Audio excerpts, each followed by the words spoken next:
Bismillahirrahmanirrahim. Assalamualaikum warahmatullahi wabarakatuh.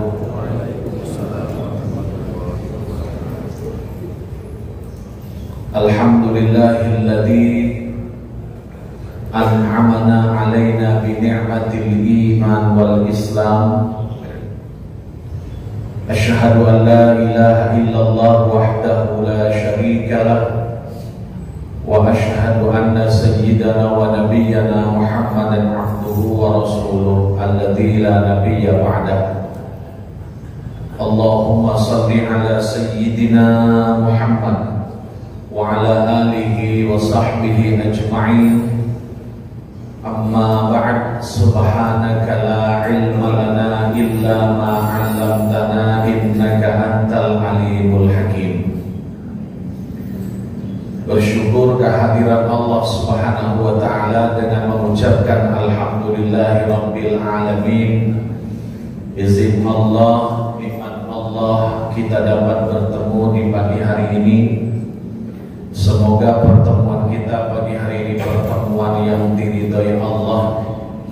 Amal ibadah kita selama Ramadan ini berterima di sisi Allah. Doa dan hajat kita diijabah Allah, amin ya rabbal alamin. Salawat dan salam kita persembahkan ke haribaan alam Nabi besar Muhammad Rasulullah sallallahu alaihi wa alihi wasallam. Tema tausiah di hari ke-20 Ramadan kali ini berjudul fikih i'tikaf. Kalau sudah memasuki 10 terakhir bulan suci Ramadan, ada satu tambahan amal ibadah bagi kita semua, yakni yang kita kenal dengan i'tikaf.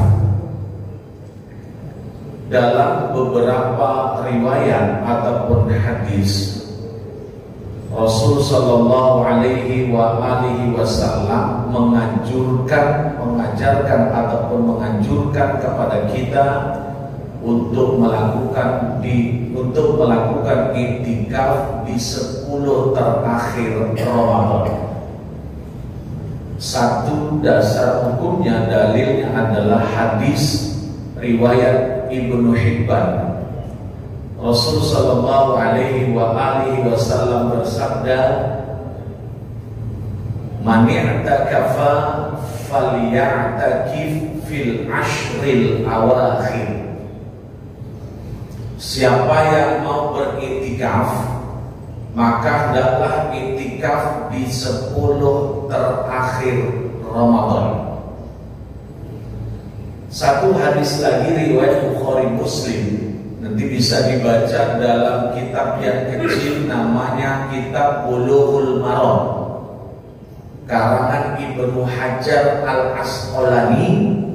Beliau meriwayatkan hadis dari Bukhari Muslim. Rasul pernah bersabda, "Kana Nabi sallallahu alaihi wa alihi wasallam ya'takifu fil ashril awakhir min Ramadan fi hayatihi wa ya'takifu azwajuhu min ba'dihi."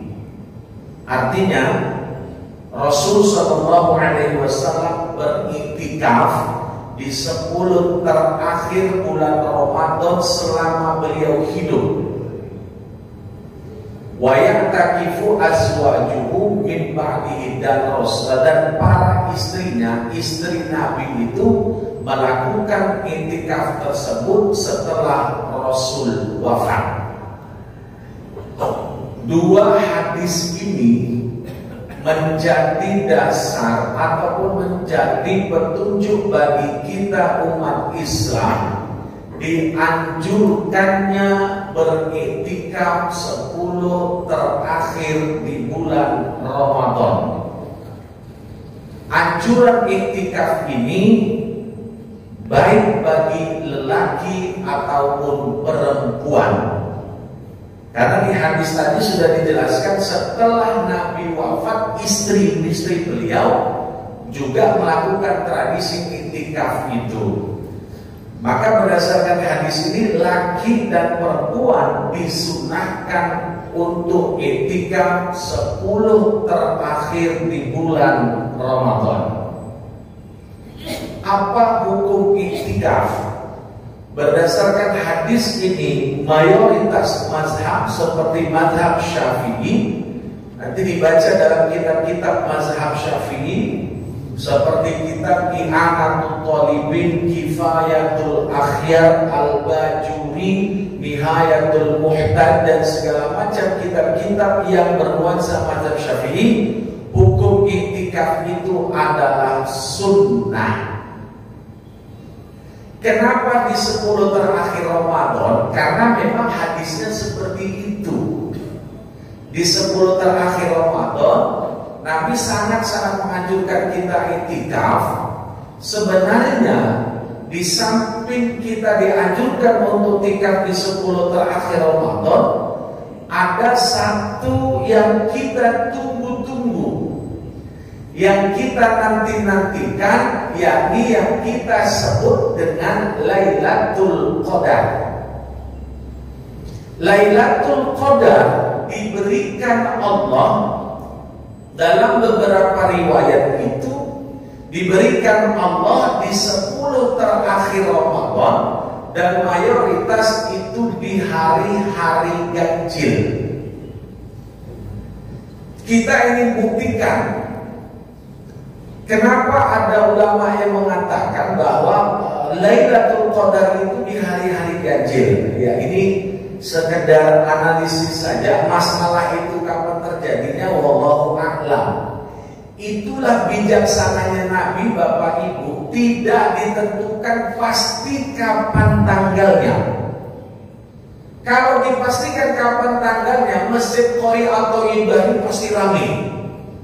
Untuk apa? Untuk mengejar namanya Lailatul Qadar. Dimanapun pasti ramai. Tapi Nabi hanya memberi isyarat, dan kalau nanti di cross check kapan terjadinya Lailatul Qadar itu, di dalam kitab Fathul Bari yang ditulis oleh Ibnu Hajar Al-Asqalani, syarah daripada Sahih Bukhari, ada 40 pendapat ulama yang mengatakan kapan terjadinya Lailatul Qadar. Cuma memang kalau mau hitung-hitungan akal, tentu akal, bukan rasional, dan bukan itu yang pasti, tapi hitung-hitungan saja. Satu, surah Al-Qadar itu berapa ayat, Bapak Ibu? Hitung. Nah, udah lama kita hitung Lailatul Qadar, kita lupa berapa ayat. Inna anzalnahu fi lailatul qadar, wa ma adraka ma lailatul qadar, lailatul qadri khairun min alfi syahr, tanazzalul malaikatu war-ruhu fiha bi'izni rabbihim min kulli amr, salamun hiya hatta matla'il fajr. Berapa ayat? 5 bilangan ganjil. Satu. Yang kedua, kenapa diganjil? Coba hitung huruf, jumlah huruf Lailatul Qadar itu ada berapa? Lam, ya, lam, ta, alif, lam, qaf, dal, ro. Berapa? 9 ganjil atau genap? Ganjil. Itu kalau mau dihitung-hitungkan. Cuma kapan terjadinya kita serahkan kepada Allah. Kemudian memang ada beberapa riwayat hadis yang menyatakan seperti itu, 21, 23, 25, 27. Makanya terkadang di masjid-masjid itu yang ramai untuk melakukan iktikaf di 10 terakhir, yang ramai itu biasanya di malam ganjil. Malam-malam genapnya nggak begitu ramai. Nah, oleh karena itu bagi kita semuanya, karena apa tadi di 10 terakhir dianjurkan Rasul? Karena itu ada satu hal yang sangat luar biasa yang kita kenal dengan Lailatul Qadar. Bagi kita semuanya, nggak penting bagi kita peroleh Lailatul Qadar atau tidak. Tidak, karena itu merupakan hadiah dari Allah. Yang terpenting bagi kita beramal, amal. Selesai, begitu saja. Jangan kita paksakan untuk dapat Lailatul Qadar, karena itu bukan hal yang dipaksakan.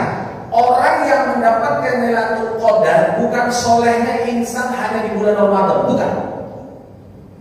Jadi dari hulu sampai hilir, dari sebelum Ramadan itu sudah ketahuan memang orang-orangnya memang orang-orang pilihan Allah. Kalau soleh mendadak di bulan Ramadan, soleh dadakan, itu ya sulit dapat Lailatul Qadar. Karena bagaimanapun efek positif, manfaat daripada Lailatul Qadar itu bukan hanya di Ramadan, tapi pasca Ramadannya nantinya. Maka bagi kita semuanya, yang terpenting ya kalau dapat Lailatul Qadar alhamdulillah. Kalau memang tidak, berarti kita belum layak. Itu saja. Belum layak, belum pas. Kenapa? Karena Lailatul Qadar itu diberikan Allah kepada orang-orang pilihan Allah. Orang-orang yang sudah melalui selektivitas, yang menseleksi adalah langsung Allah Subhanahu wa Ta'ala. Yang terpenting bagi kita 10 terakhir di Ramadan ini, sesuai dengan tema tausiah pada kesempatan kali ini, ayo perbanyak iktikaf di 10 terakhir Ramadan. Kemudian, apa syarat dan rukun daripada iktikaf? Ulama mengatakan iktikaf itu pertama harus niat. Maka Bapak Ibu sekalian, kalau kita mau iktikaf supaya dapat pahala iktikaf harus diniatkan.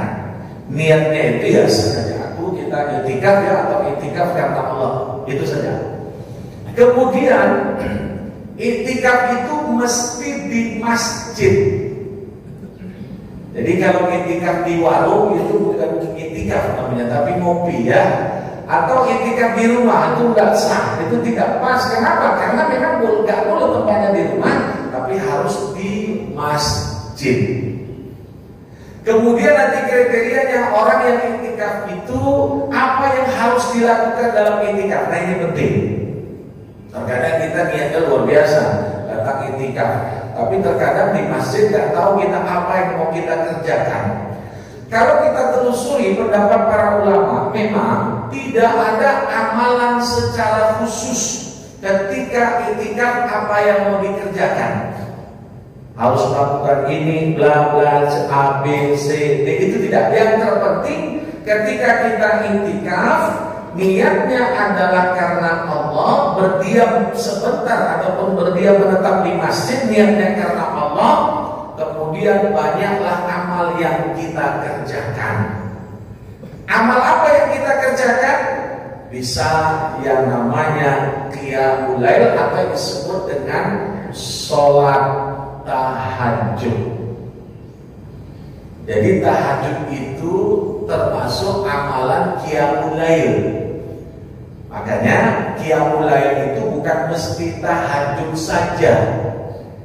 Bapak, Ibu sholat.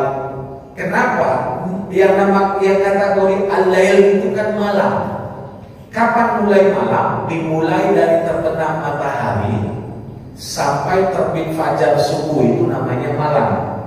Maka qiyamul lail adalah menghidupkan, membangkitkan malam hari dengan kita beramal ibadah. Antara lain apa? Sholat witir, sholat sunat tahajud, sholat sunat taubah, sholat sunat tasbih dan segala macam. Baca Quran, itu juga qiyamul lail. Baca Quran, zikir, kemudian amal-amal yang lainnya. Tapi pada kesempatan kali ini saya ingin memberikan tips amalan supaya kita bisa beramal di bulan suci Ramadan ketika waktu iktikaf. Pertama, Nabi itu pernah mengajarkan doa bagi orang-orang yang sudah lansia, lanjut usia. Nanti dibaca dalam kitab Riyadhus Shalihin karangan Imam Nawawi. Beliau itu di daftar isinya itu di buku itu dijelaskan anjuran beramal di usia lanjut. Ya, usia lanjut Bapak sudah paham lah. Kalau sudah duduk di masjid harus menyender. Udah lanjut lah itu Bapak Ibu ya. Nah, udah mulai duduknya nggak bisa, nggak menyender. Kemudian kakinya harus diselonjorkan. Nah itu udah lanjut usia lah itu ya. Nah, itu. Ya. Ya begitulah Bapak Ibu ya. Gak terasa Masya Allah. Ini sudah 20 Ramadan Pak ya. Cepat sekali Ramadan ini mau selesai. Bayangkan itu. Besok kalau sudah masuk 20 Ramadan sudah lagi selesai itu. Makanya gak terasa hari demi hari kita lalui ya. Alhamdulillah. Nah, di hadis itu dijelaskan Nabi itu mengajarkan amalan apa yang dianjurkan ketika di usia lanjut. Ada Nabi memberikan tips, amalannya pendek, tapi itu dahsyat dan mudah dihafal. Doanya begini: Subhanakallahumma Rabbana wa bihamdika Allahumma firli. Bisa hafal Bapak Ibu? Coba ikut. Subhanakallahumma Rabbana wa bihamdika Allahumma firli. Artinya, Maha suci Engkau ya Allah, segala puji bagimu ya Allah. Allahumma firli, ampuni aku ya Allah. Satu. Riwayat yang lain sama-sama Bukhari Muslim sahih. Subhanakallahumma Rabbana wa bihamdika astaghfiruka wa atubu ilaik. Ayo sama-sama Bapak Ibu. Subhanakallahumma Rabbana wa bihamdika astaghfiruka wa atubu ilaik. Artinya, Maha suci Engkau ya Allah, segala puji bagimu ya Allah. Astaghfiruka, aku beristighfar kepadamu ya Allah. Wa atubu ilaik, dan aku bertaubat kepadamu ya Allah.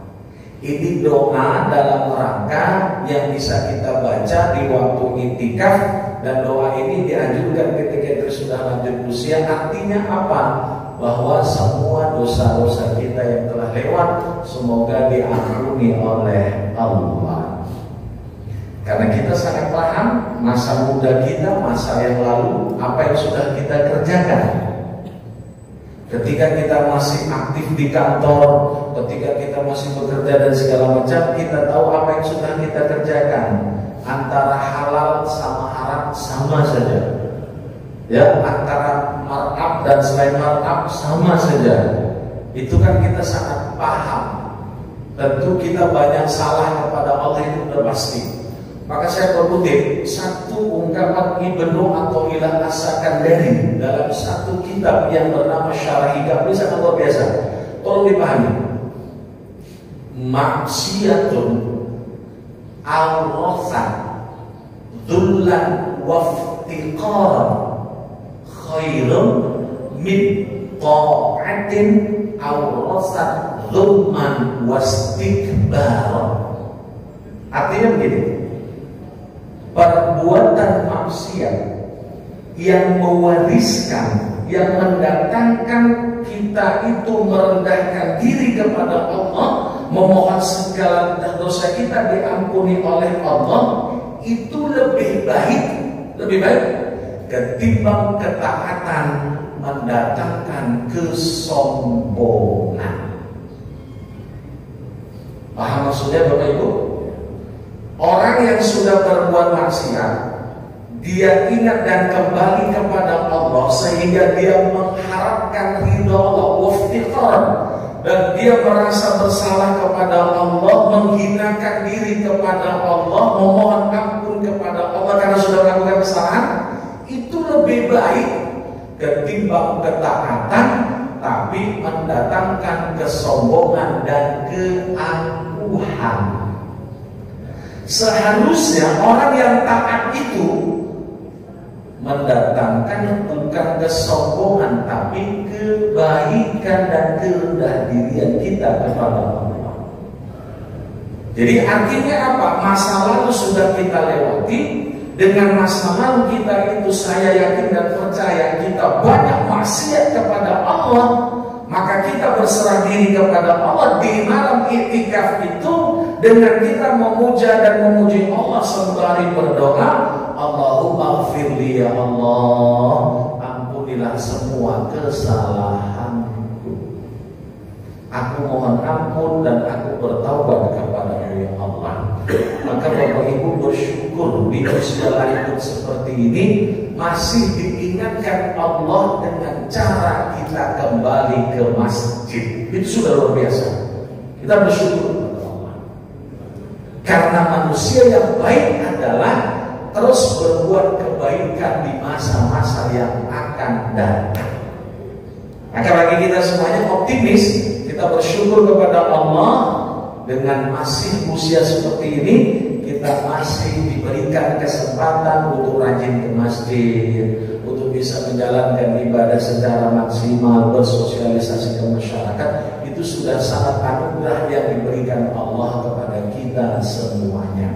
Bapak Ibu yang dirahmati Allah, maka amalan yang kita lakukan di malam i'tikaf itu antara lain doa tadi, atau doa yang diajarkan Nabi yang sering kita baca, Allahumma innaka afuwun karim tuhibbul afwa fa'fu anni. Jadi i'tikaf itu berdiam diri di masjid dengan cara banyaklah istighfar kepada Allah.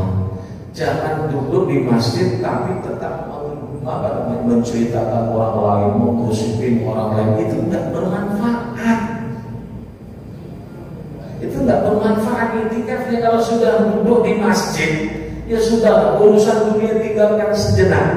Ingat bahwa untuk i'tikaf ini tidak lain dan tidak bukan harus kita ibadah fokus kepada Allah. Maka banyaklah kita beristighfar. Tadi sudah diajarkan doa yang diajarkan Nabi Muhammad SAW. Tentunya doa itu dan doa-doa lainnya yang Bapak Ibu paham semuanya. Maka sebentar lagi ya, insya Allah nanti malam sudah malam 21 Ramadan. Ya, maka 10 terakhir Ramadan ini, ayo Bapak Ibu semangat, jangan kendor semangatnya, harus semakin sehat walafiat. Amin. Ya, semoga mulai nanti malam 21, karena sudah memulai malam 10 terakhir Ramadan, berbanyak amal ibadah, antara lain kita banyaklah beriktikaf.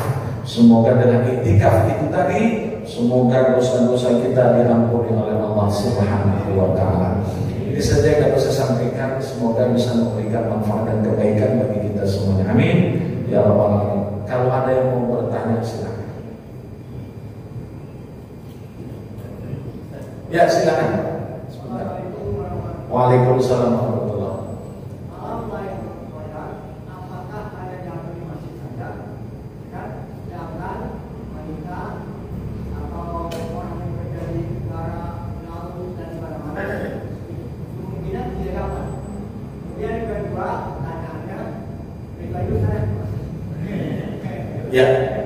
Ya tentu Lailatul Qadar itu Pak Bang tidak hanya di masjid saja, di mana-mana kita boleh Lailatul Qadar. Makanya tadi sudah dijelaskan, Lailatul Qadar itu diberikan Allah bukan kepada orang yang baiknya itu instan di bulan Ramadan saja. Jadi sebelum Ramadan itu sudah banyak kebaikan-kebaikan kita. Yang terpenting pesan saya Pak, bahwa semoga dengan i'tikaf itu bisa mendapatkan Lailatul Qadar. Yang terpenting bagi kita tidak diperintahkan untuk mencari Lailatul Qadar. Itu maksudnya, tidak diperintahkan mencari Lailatul Qadar. Lailatul Qadar nggak dicari datang sendiri. Tapi siapa yang akan mendatangi? Nah, ini tentunya bukan orang seperti saya mungkin, tapi bisa seperti Bapak. Itu Pak Haji ya. Ya, semua itu akan diperoleh siapapun dia. Kalau sudah diberikan Allah, baik di laut, ya ketika di laut dia bekerja dan segala macam, ya itu dalam hal yang positif. Lailatul Qadar tidak berada hanya di masjid saja. Masjid menjadi satu sarana kita untuk i'tikaf. Itu tadi Pak ya, menjadi sarana untuk i'tikaf. Tapi apakah Lailatul Qadar itu hanya di masjid? Oh itu tidak, di mana-mana. Begitu Pak ya. Silakan Pak. Ya.